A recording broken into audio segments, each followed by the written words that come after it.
Berjumpa kembali dalam podcast Efata Mana. Renungan-renungan yang menguatkan iman ini diambil dari tulisan-tulisan, buku-buku, serta karya-karya seorang pelayan Tuhan yang mengasihi Tuhan sampai akhir hidupnya, yaitu Saudara Watchmeni. Semasa hidupnya, Tuhan memakai Saudara Watchmeni untuk menyingkapkan banyak terang dan wahyu Alkitab. Di antaranya adalah mengenai salib, Kristus sebagai hayat, serta kesatuan tubuh Kristus. Kami berharap melalui kehadiran podcast Renungan Efata Mana ini, khususnya di masa pandemi wabah virus hari ini, kami dapat menghibur dan menguatkan iman saudara-saudari sekalian. Anda dapat menghubungi kami pada nomor hotline Efata Mana di 0851 5677 2397. Sekali lagi, Anda dapat menghubungi kami pada nomor hotline Efata Mana di 0851 5677 2397. Buku-buku karya Watchmeni secara lengkap dapat Anda peroleh melalui website yasprint.com ataupun melalui Play Store di handphone Android Anda. Selamat menikmati renungan seri hari ini. Shalom, saudara-saudari, rekan-rekan pendengar podcast Efata Mana. Pada hari ini kita akan kembali membahas mengenai firman. Bagaimana kita sudah melalui seminggu kemarin. Semoga saudara-saudari juga terberkati. Pada hari ini saya tidak sendiri, saya bersama dengan rekan saya, Saudara Irfan. Bagaimana Saudara Irfan kondisi di sana? Ya, puji Tuhan, kondisi di sini sangat baik. Ya, karena Tuhan sungguh luar biasa ya, menjaga, memelihara saya dan orang-orang di sekitar saya. Amin. Puji Tuhan, semoga bukan hanya Saudara Irfan, tapi juga para pendengar pun boleh mengalami hal yang sama. Baik, Iya. Mungkin sebelum kita masuk ke renungan, Saudara Irfan boleh memberi sedikit kata-kata dorongan supaya memasuki renungan ini penuh dengan sukacita. Baik, terima kasih. Ya, pada kesempatan ini saya ingin membagikan satu hal yang sangat istimewa, yang sangat berharga bagi kita sebagai orang Kristen. Amin. Jadi, apakah yang dimiliki oleh orang Kristen? Orang Kristen memiliki satu hak, yaitu berdoa kepada Tuhan. Amin. Jadi Tuhan kita Tuhan yang luar biasa, dan kita diberi hak untuk berdoa. Iya. Nah, kemudian bagaimana kita berdoa?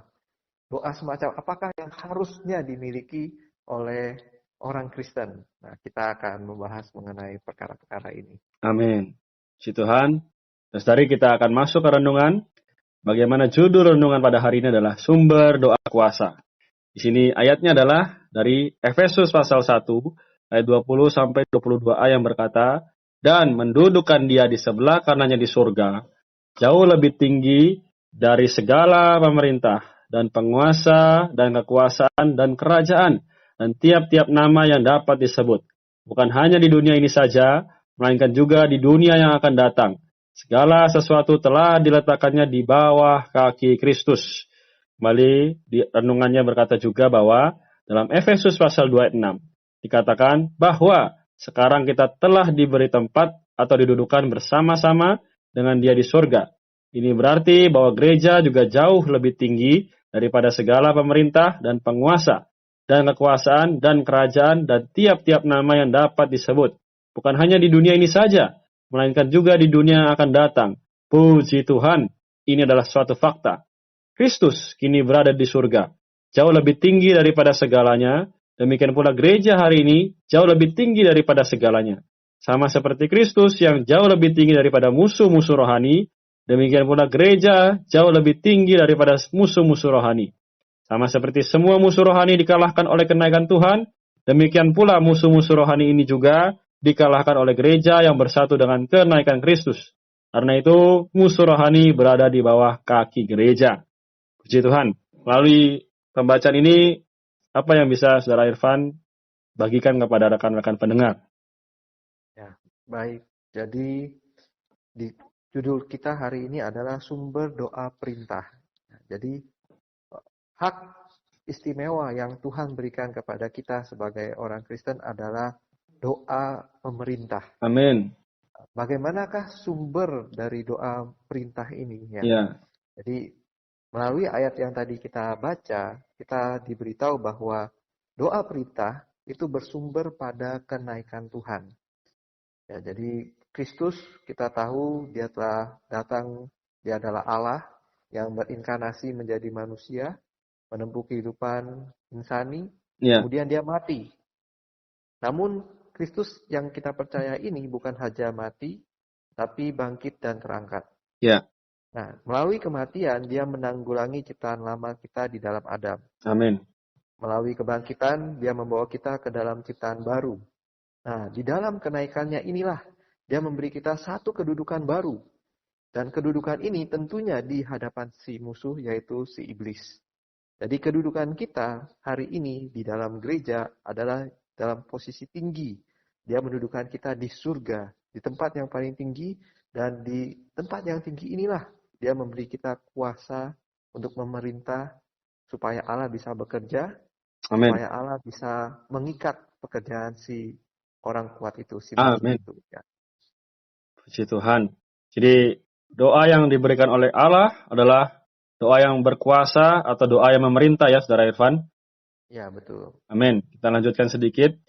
Dengan segala doa dan permohonan, berdoalah setiap waktu di dalam roh, dan berjaga-jagalah di dalam doamu itu dengan permohonan yang tak putus-putusnya untuk semua orang kudus, juga untuk aku. Inilah doa peperangan rohani. Doa semacam ini berbeda dengan doa-doa biasa. Doa-doa biasa adalah berdoa dari bumi ke surga, tetapi doa semacam ini bukan berdoa dari bumi ke surga, melainkan berdiri pada kedudukan surgawi dan berdoa dari surga ke bumi. Doa kuasa dimulai dari surga dan berakhir di bumi. Ayat ini diambil dari Efesus pasal 6 ayat 18 sampai 19a. Menurut Saudara Irfan, bagaimana maksud dari kita dari sorga dan berakhir di bumi? Ya, baik. Jadi maksud dari surga ke bumi adalah demikian. Kalau misalkan kita lihat di dalam ajaran Tuhan ya mengenai doa Bapa kami. Amin. Nah, di sana diajarkan atau di akhir ya dari doa itu dikatakan jadilah kehendakmu di Amin. bumi seperti di surga. Amin.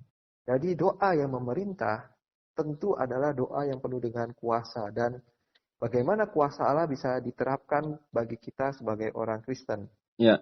Ya, doa yang bisa diterapkan untuk memerintah adalah doa yang sesuai dengan kehendak Allah yang ada di surga itu. Jadi kita membawa kehendak Allah yang ada di surga itu bisa mencapai ke bumi ini.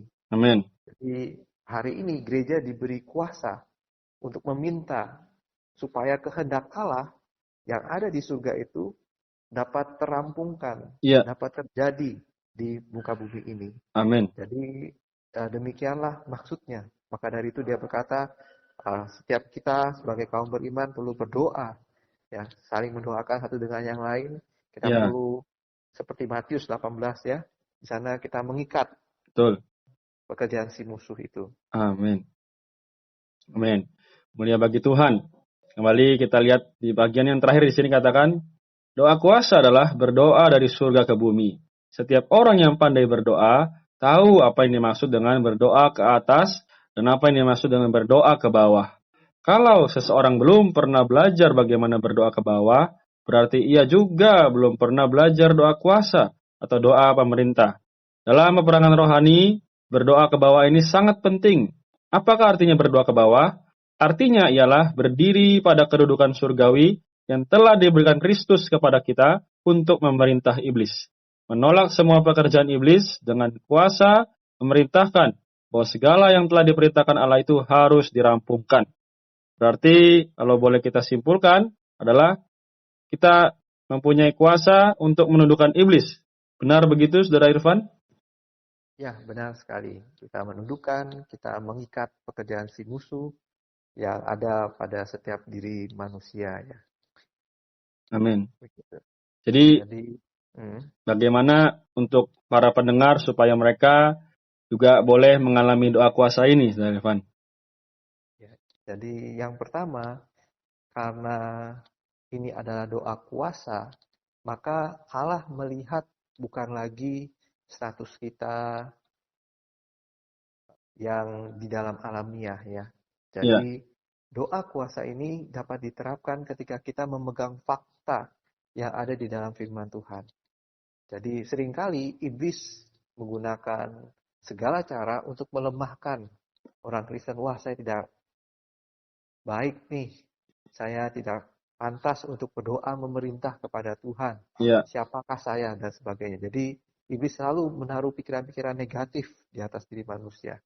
Nah, saat kita merasa kita lemah, kita kayaknya tidak layak, saat itulah kita harus menerapkan firman Tuhan. Ya. Fakta firman Tuhan ini kita ambil, Amin. kita cukup mendoakannya di dalam firman Tuhan. Ya. Kita boleh memerintahkan si iblis, iblis, engkau sudah dikalahkan Betul. melalui Tuhan yang naik di atas surga, kau sudah ada di bawah kakinya. Kau juga sudah ada di bawah kakiku di dalam gereja.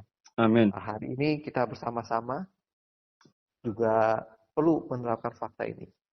Jadi yang pertama perlu beriman, percaya pada fakta firman Tuhan. Nah, yang kedua, doa kuasa ini juga bisa diterapkan di dalam kehidupan sehari-hari kita bersama-sama dengan orang-orang kudus. Ya. Jadi tadi saya katakan dalam kitab Matius ya, di sana dikatakan bahwa kalau 2 atau 3 orang berkumpul di dalam namaku, aku ada di tengah-tengah mereka. Jadi kita boleh berdua bertiga sesama orang Kristen saling mendoakan.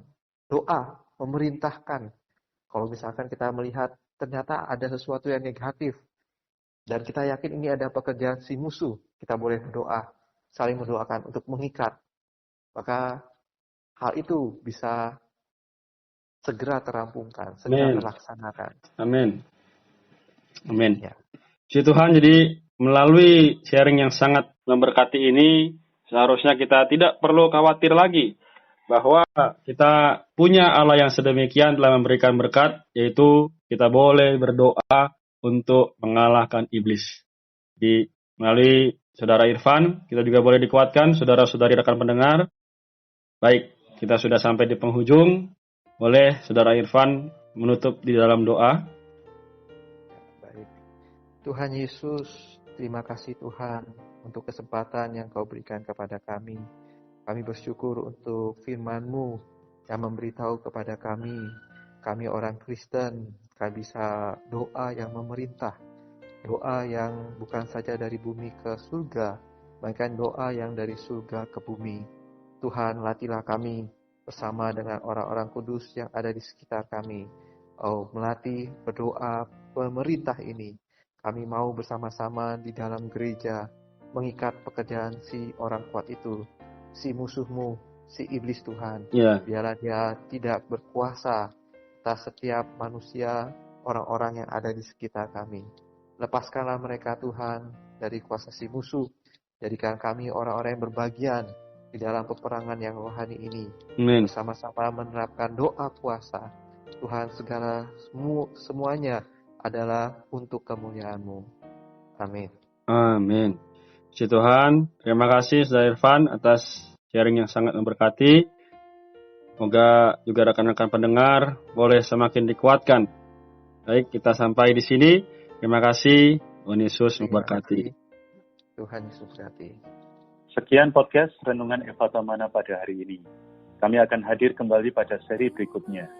Jika saudara-saudari ingin mendapat pelayanan doa dan konseling, Anda dapat menghubungi nomor kami pada 0812 155 7000. Sekali lagi, 0812 155 7000. Kasih karunia Tuhan Yesus Kristus menyertai kita semua. Hatiku rohku puji